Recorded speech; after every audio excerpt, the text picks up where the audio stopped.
Normalmente essa tirinha de papel é porque a gente cortava para poder colocar as coisas que quiser.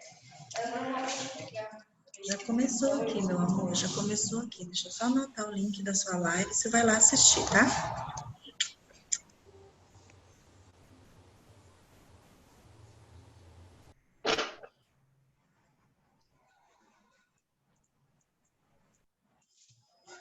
Senha. Ai, meu Deus, a internet caiu? A internet caiu? Liga, não desliga o modem não, que eu tô em live, tá? Cadê o Guilherme? Continua, Guilherme, cortou você. Eu acho que é só isso também, porque acho que é isso, porque eu gosto muito de falar sobre esse tema, porque eu vivi muito esse tabu, muito, porque aqui em casa a gente não tinha esse costume de falar. E eu entrei na escola e eu estudei numa escola que pelo menos tocou nesse assunto sobre isso, sobre a gravidez, sobre essas coisas, e eu me informei de forma correta, não pela internet, pelos amiguinhos, pelas coisas dos outros, eu me informei pelas pessoas. E quando eu comecei a contar aqui pra minha família viu que era tipo, nossa, 7 bichos de cabeça isso. Mas não vai acontecer que ele vai querer fazer isso. Então, Adora, desliga seu microfone, por favor. Obrigada. Guilherme. Aí minha família até percebeu, tipo, nossa, é verdade, se eu informar cada vez mais ele não vai querer. Porque muitas pessoas têm essa concepção que se a gente falar sobre sexo, sobre essas coisas, a criança, o adolescente vai querer fazer isso. E E ao é melhor, contrário. e ao contrário, porque a pessoa, o adolescente vai ver que ele tem milhares de doenças que ele pode pegar sem usar um preservativo, sem usar uma orientação que precisa disso. Então, eu acho que a gente precisa de informar cada vez mais os jovens. Muito. Porque muitas Verdade. vezes eles estão escutando só os amiguinhos e fazendo borradas. Infelizmente. Cleciane, você quer acrescentar alguma coisa? Quero falar. A Carla também. Quem fala primeiro? Pode ser ela. Cleciane. Então, na realidade, igual o Bernardo disse, né, eu concordo com ele. Só que quando a gente chama os pais para ir à escola, para fazer uma reunião, isso é muito complicado, né? Não são todos os pais, principalmente na escola pública, que é a realidade. Porque, não discriminando, mas assim, o público aonde acontece são nas periferias, mais que vai baixas. Nas sociedades mais baixas. E aonde estão esses estudantes? Estão na escola pública. E os pais não vão. Normalmente só vai lá fazer a matrícula uma vez no ano. Isso é a realidade. Sim. Agora, onde onde há vamos pensar, aonde há um lugar que frequenta, né? Que há maior quantidade de pessoas que frequentantes, que esses pais vão. A igreja. Vamos pensar, a igreja seria um bom lugar. Porque a igreja, as unidades de saúde, postinho. Isso também. Né? A mídia, porque a mídia transmite tantas coisas assim que Deus me perdoe que não é relevante, que também deveria ter, né? Podia fazer uma série, quem sabe, sei lá, uma novela, não sei, sei lá, um dia no jornal. Enfim, apesar também que eles às vezes nem estão ali, mas assim, porque o jornal não vai ser atraente, mas quem sabe uma novela, quem sabe, que mostre isso, que ensine isso, sei lá. Legal, mas, assim, boa ideia. Vamos ligar para a Globo. Isso, vou mandar um e-mail para eles. A igreja é um lugar, inclusive eu fui no ginecologista há pouco tempo e achei muito interessante. Ele virou para mim e ele disse assim, ó, que para ele todas as igrejas deveriam ter uma pessoa para orientar, né, nessa área, né, ter formação nessa área e orientar. Sim. E que ele falou, porque igual o Bernardo disse, é um tabu muito grande, né? E inclusive nas igrejas, né? Nas igrejas, esse final de semana, gente, eu saí horrorizada de um lugar onde a mulher, Deus que me perdoe, a pessoa falou assim que quando a pessoa tá na lua de mel, o quarto fica cheio de anjos. Eu falei, que é isso? Onde que tá a mentalidade das pessoas? Sabe, assim, colocando pressão sobre os outros. Eu falei, que é isso? Nada a ver. Uma Não, a coisa lua de mel dela foi abençoada demais, uai. Ela tava cheia de Nossa, anjo não. lá, ué. Ai, Tatiana. Ixi. Então, assim, não tem orientação, né? Igual Sim. ele disse. E, para mim, esses lugares que deveriam fornecer. A igreja, em primeiro lugar, porque, assim, querendo ou não, também a religiosidade impede muitas coisas, entendeu? Como o Bernardo falou eu aqui no chat, muitos pais têm medo da escola falar e incentivar o Errado. sexo. Isso. Talvez na igreja também pode ter medo de falar alguma coisa que inapropriada. A Ana Lara falou aqui no chat que Sex Education aborda esses temas. Ana Lara, isso é um programa de canal fechado, de YouTube? De onde que é esse Sex Education? Dá as informações para nós aí. Ela é uma série da Netflix. Eu ia indicar ela. Ela é muito boa. Série Uma da série da Netflix. Legal. Carla? Não, eu queria falar sobre, voltar lá ao filme, Sim? que eu vi muito a troca de papéis. Por exemplo, pelo fato, às vezes, da mãe não dar conta de cuidar de todos os filhos, já que ela não deu conta de evitá-los, não no caso daquela mãe que disse que ia tomar até chá abortivo, né? Deus me livre. Aquela que engravidou junto com a filha, né? Aham. Ela comentou sobre isso. Mas as filhas passavam a fazer o papel das mães, cuidando da casa, dos filhos, e teve uma que até disse que o sonho dela seria entrar na Marinha, né? Sim, Então, a Joyce. as fases, elas foram atropeladas, elas foram desordenadas. Né? Algumas quiseram ter filhos antes, porque cuidou do filho do irmão, da irmãzinha, aí gostava daquela situação, disse que queria ter uma para ela. Isso. Quando teve, já viu que não era bem aquilo. E todas elas carregam um sonho. E que talvez umas vão enterrar aquele sonho, outras vão poder realizar mais na frente, mas não na fase correta. E o que me deu, eu fiquei um pouco emocionada quando eu vi, foi uma das meninas fazendo ultrassom, e quando mostrava a nenezinha e falava sobre o bebê, ela ria como se fosse uma criança que tinha ganho um brinquedo, um presente. Ela ria de uma maneira assim, tão criança, que aquilo me comoveu, né? E aí, quando nasceu, certamente ela viu que o brinquedo não era um brinquedo, era uma coisa séria, né? Então, era só isso que eu vi, essa troca, né, de papéis e atropelando as fases da vida, né? Exatamente. Nós vamos ver, então, vamos entrar no nosso capítulo, que o capítulo é grande, e o tempo urge e o capítulo é grande, né? A Sapucaí não. Mas tudo que a gente conversou aqui durante essa discussão, ela não foi em vão. Tudo que foi dito aqui complementa e está fazendo referência ao capítulo.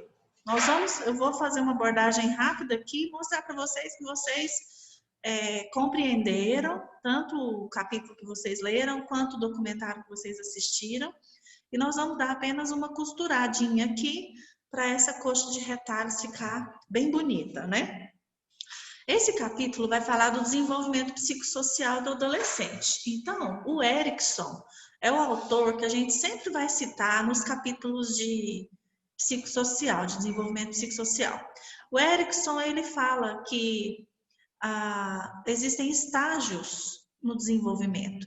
E o estágio que o adolescente se encontra é o estágio da crise que existe entre ter uma identidade ou confusão de identidade. Então, é identidade versus confusão de identidade. O que é isso? É porque realmente o adolescente está em fase de busca do quem sou eu, do qual que é meu objetivo. Existe aquele discurso de autoestima abalada, né? Eu sou feio, eu não queria ser desse jeito, eu queria que meu cabelo fosse assim, meu nariz fosse assim. Ah, não, ninguém me ama, parece que eu não vou nunca namorar. e aquelas paixões que ama e não são correspondidas, e é tanto sofrimento. É uma fase da vida que a pessoa está buscando a identidade, e isso é tão claro, porque o adolescente ele tem muito de uma característica de camaleão, de onde ele está, ele parece um pouco com aquele grupo que ele está vivendo, né? Então, eles se vestem muito parecido, eles têm gosto musical muito parecido, eles começam a se adequar aos grupos nos quais eles estão inseridos para ser aceitos, eles não impõem o seu gosto.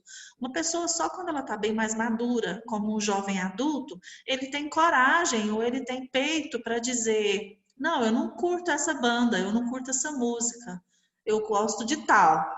Enquanto é adolescente, o que toca é isso mesmo, é massa, bom demais, é maneiro, é o que está na onda, legal. Então, ele vai, literalmente aquele ditado que as mães adoram falar, né? Parece Maria vai com as outras.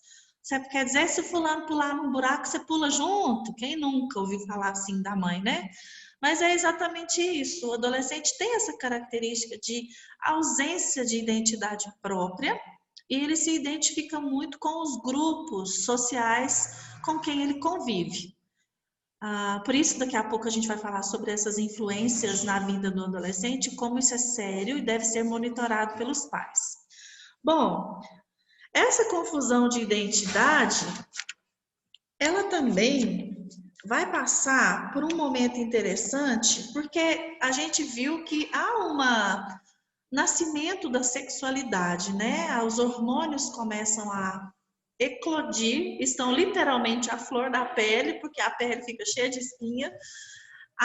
Os hormônios estão dizendo: eu quero realizar esse desejo sexual, eu quero conhecer o que é isso, eu quero ter essa sensação que todo mundo fala que é proibida, que não está na hora. Enfim, há um momento de curiosidade. Então, na sexualidade, no quesito sexualidade, o correto é conversar, é papo aberto, é transparência, é diálogo em casa. E como é que esse diálogo começa? Gente, ele não começa agora na adolescência. Se a criança não tinha condições, liberdade de conversar tudo com os pais, agora na adolescência ela não vai simplesmente chegar e passar a conversar.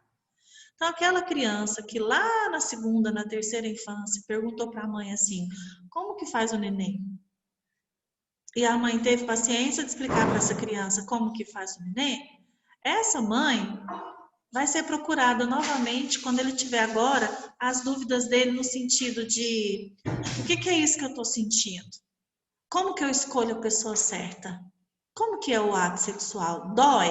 Não dói? E como que a gente fala para uma criança de segunda infância como que faz o neném, Tati? A gente tem que falar, Fernanda? Eu vou falar bem rapidinho porque não é o foco principal da nossa aula. Mas a gente precisa falar para a criança. Eu ensinei para os meus filhos, aliás, ensinei bem ensinadinho para o primeiro, eu não precisei ensinar para o segundo e para o terceiro, ele ensinou. O irmão mais velho ensinou para os outros. E agora que eu tenho um criança, né, que o papo é diferente, ele tem me perguntado muitas coisas. A gente está muito em casa e ele está muito preocupado com muitas coisas. Por que ele descobriu mais? Porque a gente teve filhotinho de cachorro aqui em casa e ele viu todo o processo acontecendo.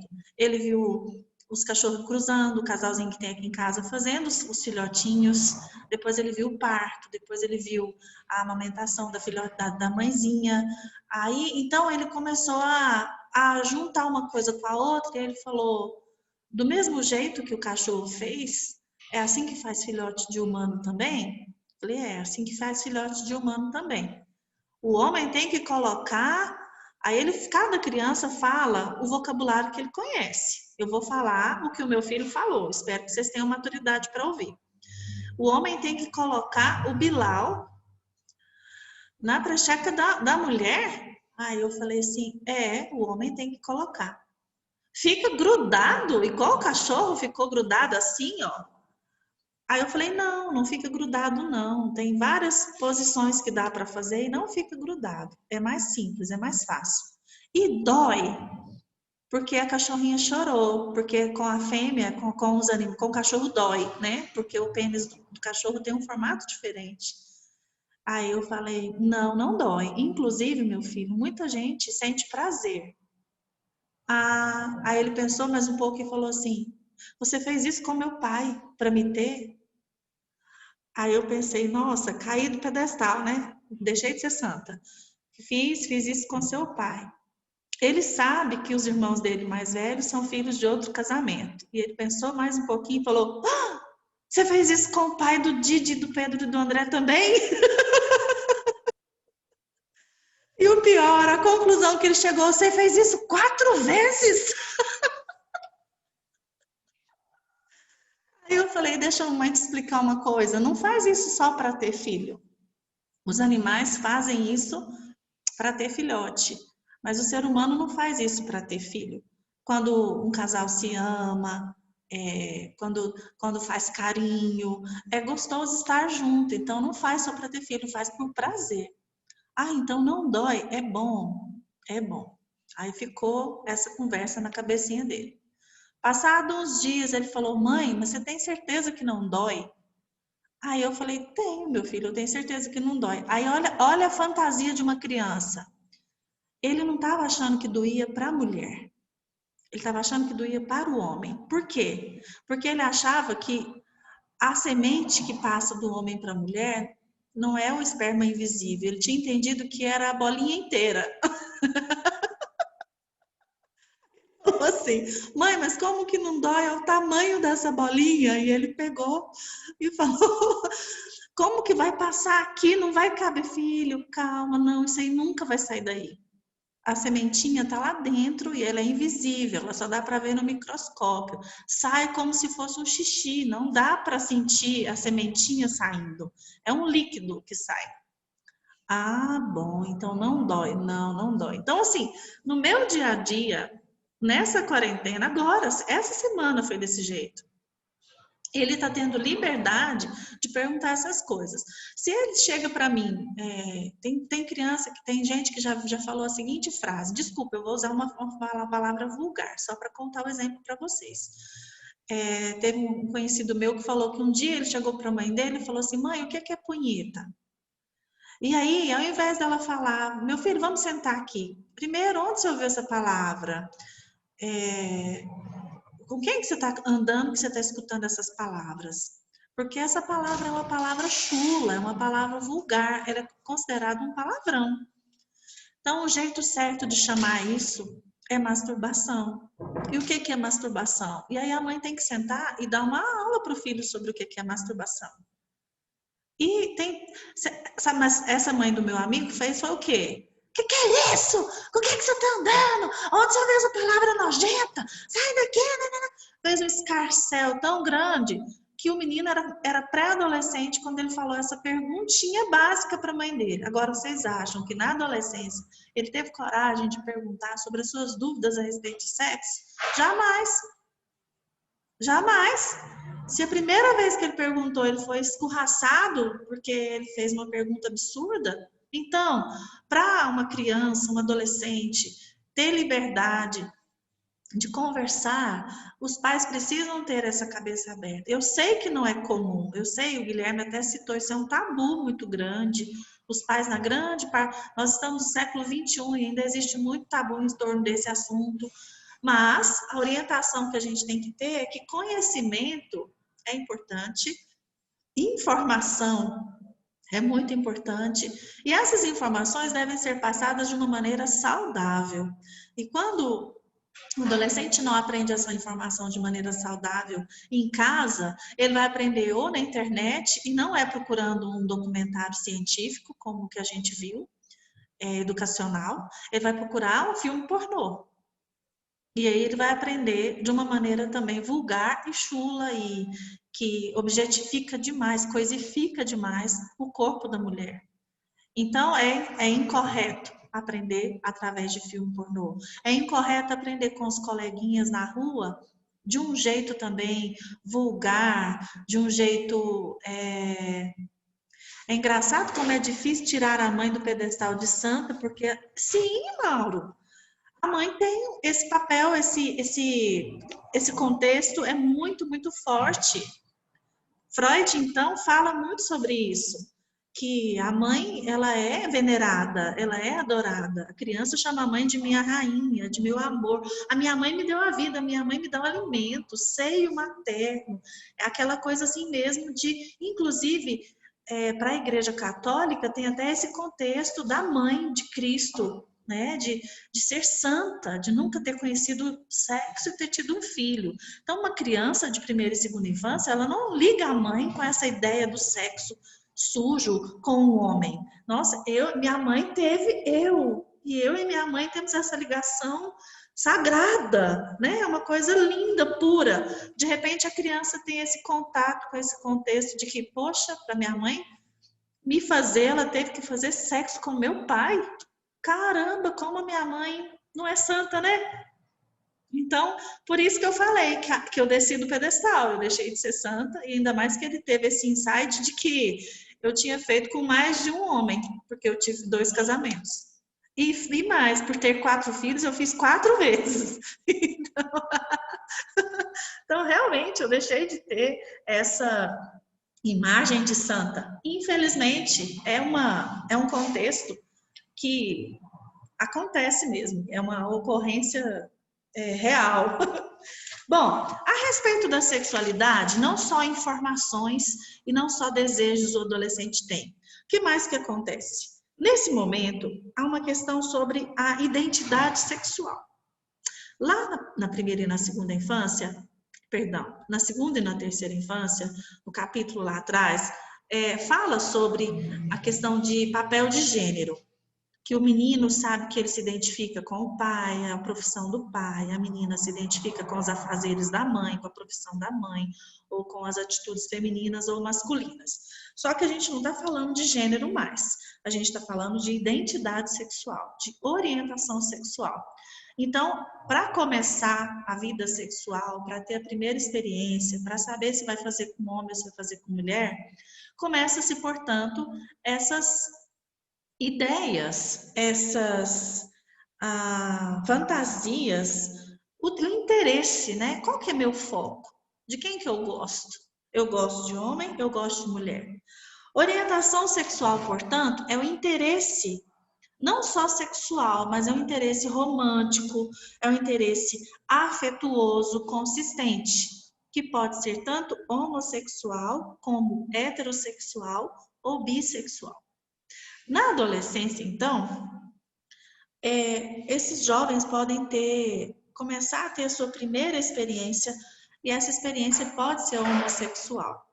Uma coisa que está aqui no livro, que é muito importante a gente pensar, a gente entender, é que até 1973, ser homossexual era ter uma doença mental.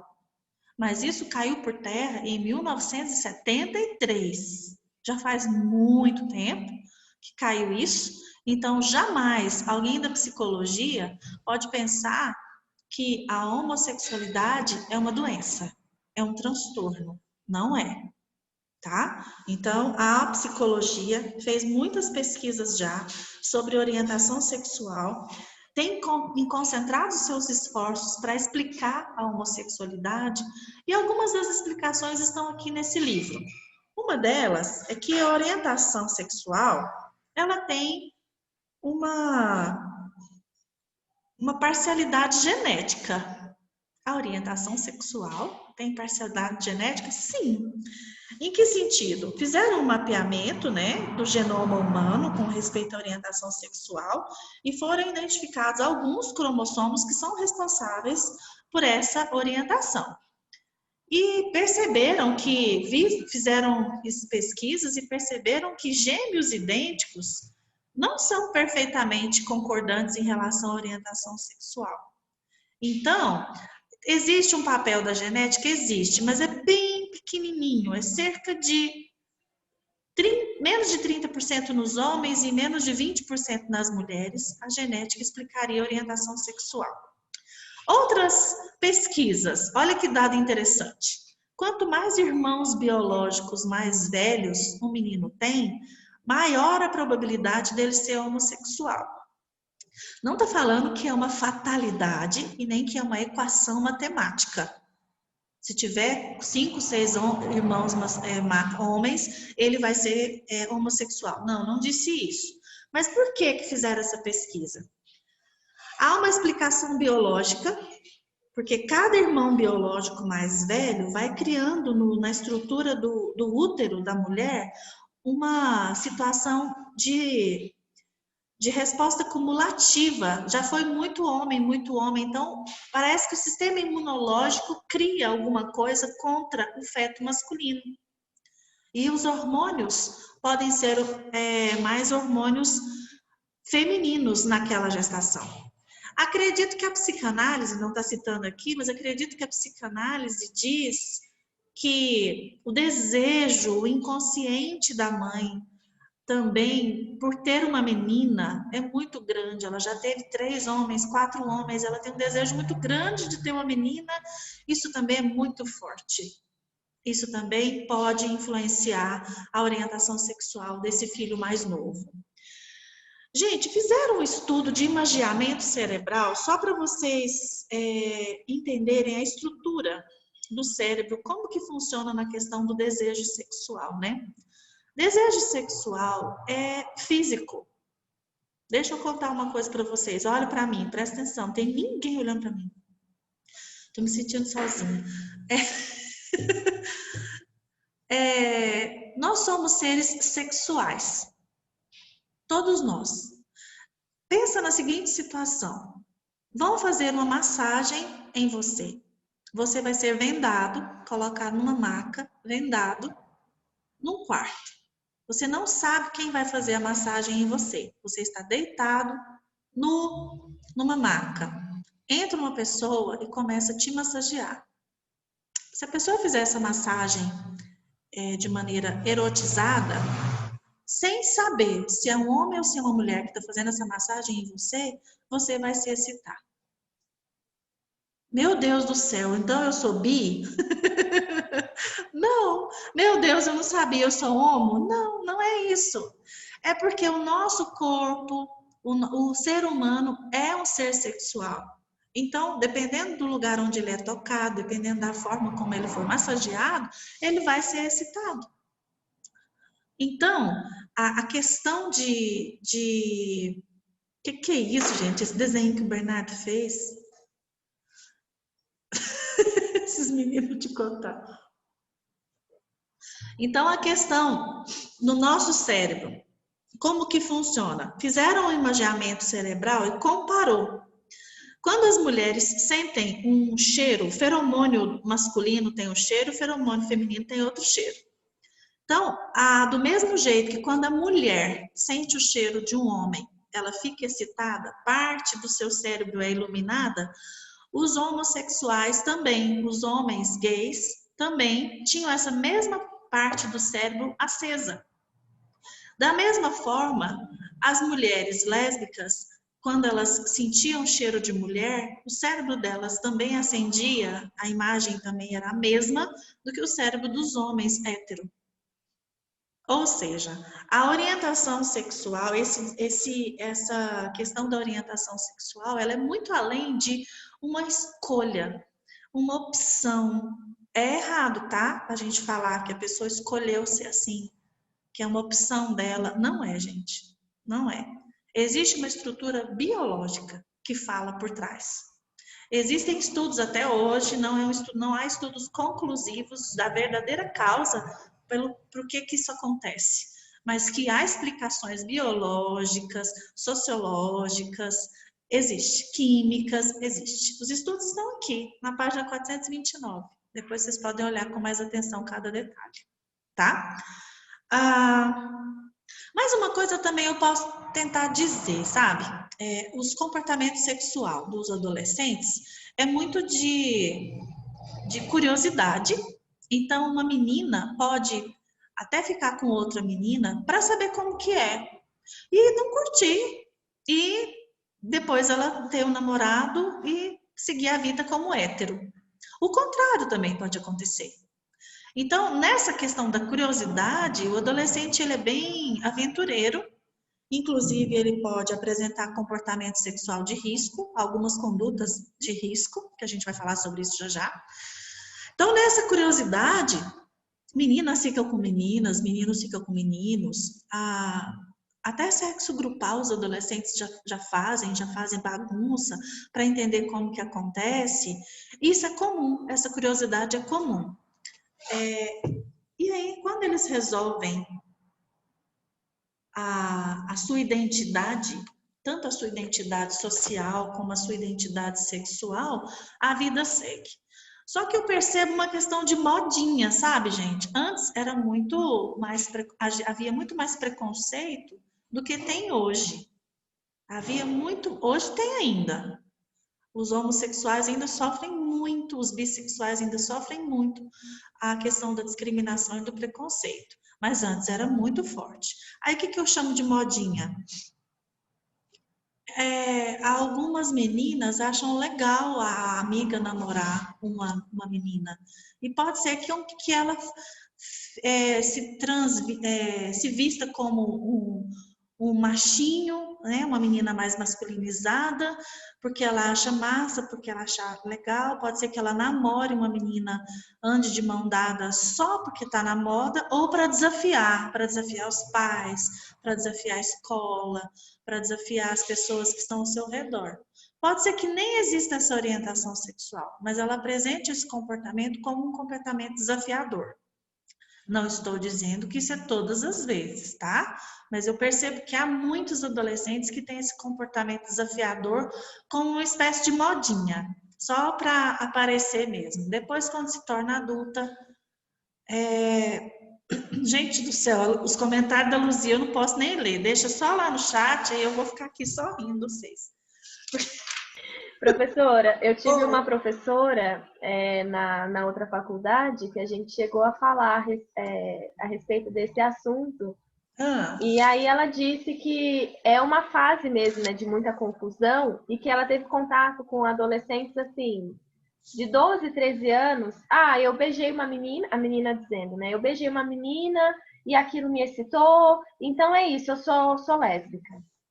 Aí a mãe levou para uma orientação psicológica, mas nesse sentido, dela entender, olha, você ainda está numa fase que você não pode, não tem ainda essa estrutura de saber, eu sou isso, eu sou aquilo e pronto.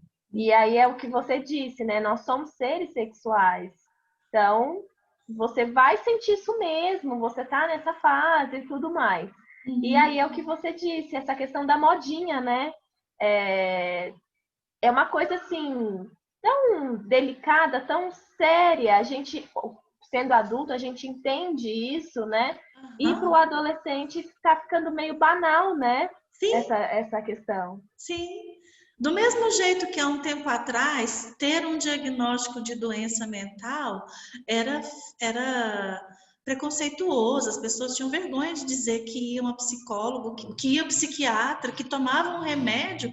Nossa, as pessoas tinham muita vergonha de dizer. Hoje parece que é status falar que é bipolar, falar que toma remédio, nossa, porque eu sou borderline. E acha que é o máximo falar, sabe? Aqui na PAI tem uma mãe que o filho é esquizofrênico. E ela, como o autismo hoje é visto de uma forma um pouco mais empática, eu acho que as pessoas até romantizam demais, e a esquizofrenia não, né, não tem essa mesma conscientização, então ela fala para os outros que o filho dela é autista. Oh, meu Deus. Porque assim ela se sente mais acolhida, assim ela não tem tanta vergonha, e digamos assim, é bonito dizer que eu tenho um filho autista. É chique. E isso é tão ruim porque quando eu cheguei no médico a primeira vez com a minha filha, ele falou isso para mim. Ele falou assim, autismo é a bola da vez. Toda mãe acha que o filho é autista. E eu fiquei chocada com aquilo. Então, assim, atrapalha em todos os sentidos, gente. Não é romântico. Tá quase acabando o tempo desse link também. A gente volta mais uma vez, tá? Deixa eu responder a pergunta do Mauro.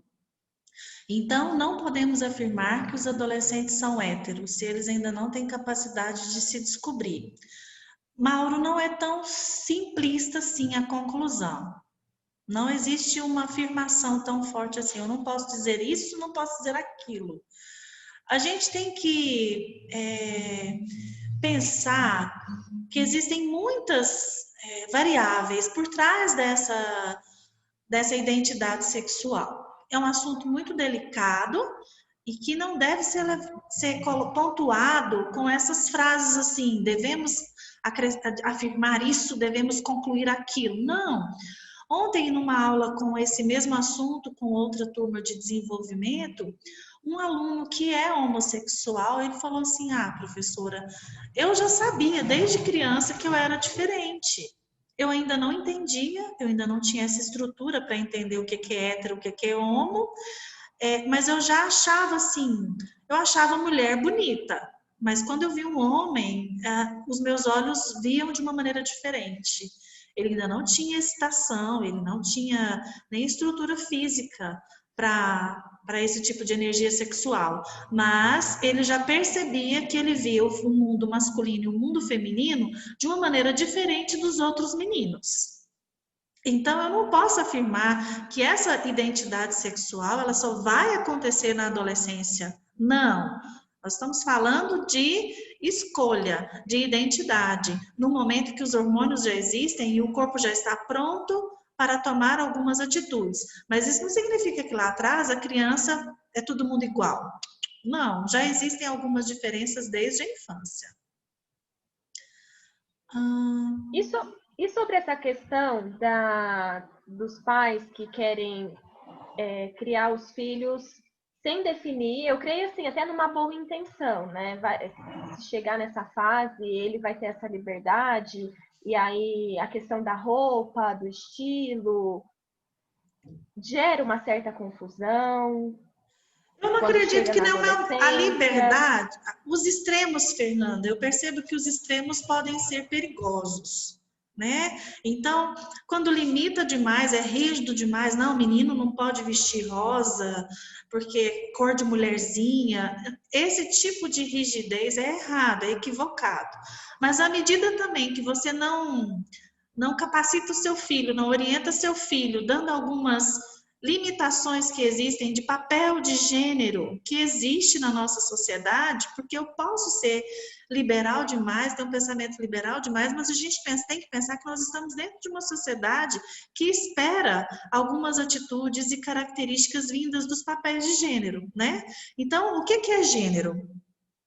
Gênero é ser do sexo masculino ou do sexo feminino. Isso eu já tenho que explicar para o meu filho. Você tem pênis, então você é do sexo masculino. Você tem vagina, você tem vulva, então você é do sexo feminino. Então o sexo masculino usa o quê? Cueca. O sexo feminino usa o quê? Calcinha. Então, assim, eu tenho que fazer algumas definições de gênero. Tem o banheiro, ainda não definiu o terceiro tipo, quarto tipo. Então, no shopping tem o banheiro masculino e o banheiro feminino. Então, o menino vai com o papai no banheiro masculino, a menina vai com a mamãe no banheiro feminino. Existem plaquinhas desenhado o hominho e a mulherzinha. Então, a gente tem que começar, já tem que definir esses padrões para as crianças, sim. O que eu não posso dizer? É que brincar de boneca é coisa de mulher, que brincar de bola é coisa de homem. Eu não posso fazer isso, porque tem mulheres que são jogadoras de futebol. E nem por isso, não exatamente por isso, elas são homossexuais. Então, e o contrário também. Tem um menino que brinca de boneca, que brinca de panelinha, de cozinhadinho, mas ele não é porque ele vai ser homossexual, é porque ele vai ser um bom pai, um bom cozinheiro, um homem que vai ajudar em casa. Então, não é isso que define. Então, eu posso sim dar algumas orientações com liberdade, mas eu preciso mostrar alguns limites também. Entendeu? Ficou claro? Ok, nós estamos no último minuto, para eu não me cortar, eu vou explicar aqui no próximo link, a gente vai falar então sobre as condutas de risco. O que é conduta de risco sexual, no comportamento sexual? Relacionadas à atividade sexual. Não utilizar os métodos contraceptivos e acabam contraindo-se doenças, ou uma gravidez. Então, as duas principais condutas de risco são essas. A não usar o meio de proteger-se contra doenças sexualmente transmissíveis e gravidez, tá? A gente vai falar sobre isso daqui a pouquinho. Não fala-se mais doença sexualmente transmitível, como eu acabei de dizer, eu falei errado. O nome certo agora é IST, infecções sexualmente transmissíveis. A sigla mudou.